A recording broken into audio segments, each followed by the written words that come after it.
I hear a lot of people when they talk about burnout, they want to talk about the individual. In my opinion, and what research seems to support, it's not an individual issue, it's a systemic issue. So, me doing some wellness thing is good because I need to continue to take care of myself. But what are we doing? If I have this cup, and it's filled, I can put water in it. What will happen? It will overboard. It will not hold the water anymore because we need to talk about capacity when we're talking about burnout. And capacity, for instance, Leslie worked in foster care. I did some foster care work through the school system. When there is no capacity, there is no capacity, and I could meditate my way out, it's not going to help.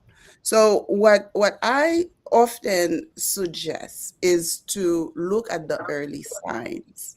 The irritability, the things that do not show up in the metrics, and forgetfulness, you know, um, dissociation. How do you work even in your family?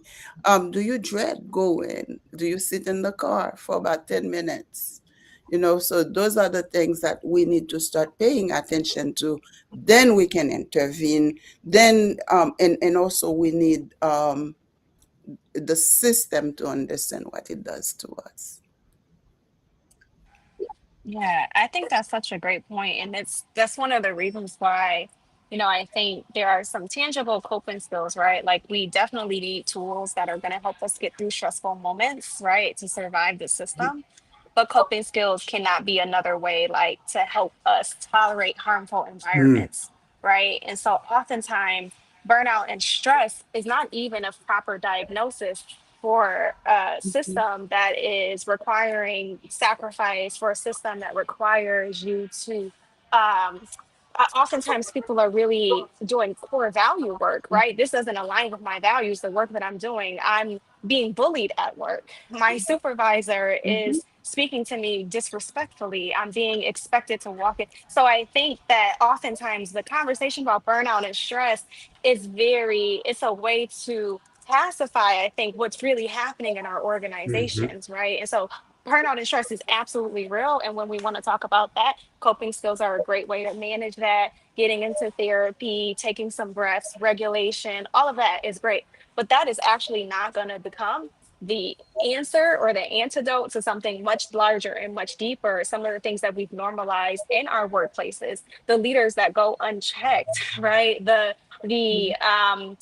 policies and procedures that mhm, nobody seems to follow until it is convenient for them to follow them, right? The nice, nasty, passive aggressive things that we have to navigate, the racial microaggressions that we come up against, the people speaking, that's not burnout and stress. Burnout and stress is an individual problem. That is something mhm, else, right? And so, like, I feel like even acknowledging that, addressing it, calling it what it is, validating the harm that's embedded in the systems, telling leaders that they're not showing up as good leaders. I think asking employers to consider mental health when in fact they are the ones that are creating harm is contradictory, right? And so I think that when we talk about workplace stress and burnout, sometimes I'm working people to diagnose really what is the issue. Because if I believe that is something wrong with me as an individual, and I'm having a hard time showing up at work, and I'm having a hard time like navigating a caseload, when in fact it is actually something much larger. That's what they want you to mhm, believe. They want you to believe that it's an individual issue. It's something wrong with you. You just can't keep up. You can't keep up with your caseload. When in fact, there's some core belief stuff that's in. We have to do some reckoning with the system, right? And sometimes the biggest tool that an individual can learn is how to properly diagnose, not create this self doubt, right? And to advocate for themselves, to speak up for themselves. Sometimes that is what needs to happen. Sometimes we're teaching clients to survive a harmful system because right now they don't have any other choice, right? And sometimes we have the ability to work with the organization and the leaders and hopefully the fields that then allow these things to continue. We've normalized this thing to be able to get you on a call today to say this is workplace trauma or workplace stress and burnout. And it really is something much layered and much deeper. And we are like participating in organizations, even the mental health field that we're in, that is actively harming ourselves and the people that we're hoping to serve, Yes. because we have this embedded core belief that we're supposed to sacrifice ourselves Hmm. somehow in order to do good work. It is that core belief that allows the rest of this stuff to exist and not go and goes unchecked. Oh, Yeah. Rachel, And I want to Rachel, say, Rachel, you just preached. You I'm preached. sorry, that's Okay. literally why I was forced out of my position. And it happens to a lot of us, a lot of black women where we take a lot in the workplace because we're strong, right? I, but we take a lot and a lot, and our needs aren't. Again, it goes back to individual. Well, what are you doing on your end? How can you manage your caseload better? How can you do things better on your end? No, everything is systemic, and it's for that way by design, and that's for a reason. So if we're not ready to burn down the systems that keep us in a corner, hey, we're just chatting. There needs to be some more Yes. pressure on these agencies, these organizations, these corporations. You got to take care of your people. But again, Yeah. we know as black and brown folks, hey, we're disregarded. We're always at the bottom. So they're not going to do anything. So where do we as employees, how do we navigate those systems where there's not going to be no change? It would be hopeful that, with advocacy and, all of this work, things will change. Historically, things have never changed for us. So where do we go? Yeah, I would like to say this, Leslie and Rachel, y'all preaching. I mean, you hit on some things that really touched my heart, right? I was in a position where I was still in my 90-day probationary period, and this position, we had people leaving out like a revolving door, right?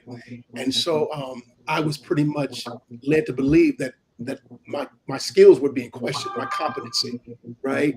And so I had a micromanager. There was a lady who was training me. It was very rude. Several people witnessed this lady being rude to me. Went back to my supervisor to say, "Hey, we don't like the way so and so's talking to Kurt."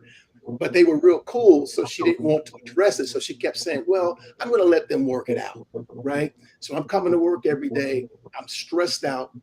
And so I got to a place where I ended up coming to work and I ended up having a mini stroke right at the hospital. I worked at the hospital. Wow. Right? So I'm in the hospital Wow. for 6 days. Blood pressure is 200 over 101. Right. Oh And so my. I ended up going into counseling. I had a therapist and he basically said, "Kurt, what can we do to kind of help you get back into the swing of things?" I said, "I need to leave that job." I said, "Because it's really stressful."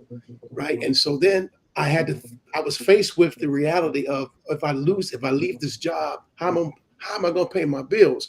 And a lot of employers, they use fear baiting as a way to Yes. keep us in check, right? It's kind of like, you want this job, right? And then there's this concept or this thing called insubordination when it's one-sided. It's just like, well, when you disrespect me or what I perceive as disrespect coming from my fellow employee or the one I'm supervising, then you can't do that. But if I disrespect you, what do we call that? What do we call that? Right. And so there's this one sidedness. And then we have all of these lofty mission statements. We talk about workplace, balance, but a lot of things are written in paper as a way to kind of like anesthetize the situation. Right. When in reality, are we really practicing what we have written down in our mission statement? Right. So again, Leslie and Rachel, I feel you. I mean, you're definitely saying some things that we really need to talk about. So one of my coping mechanisms was quitting that job, and it was very difficult for me to do that. But my mental health was at stake, and I was sick.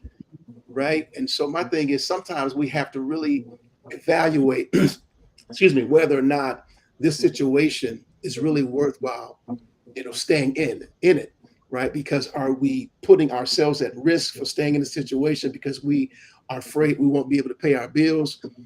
I look at it like this, sometimes we have to make that rough or hardcore decision to say, "Hey, I got to back off of this," and that's what I did. But I'm still here. I'm still alive. Bills are still being paid. So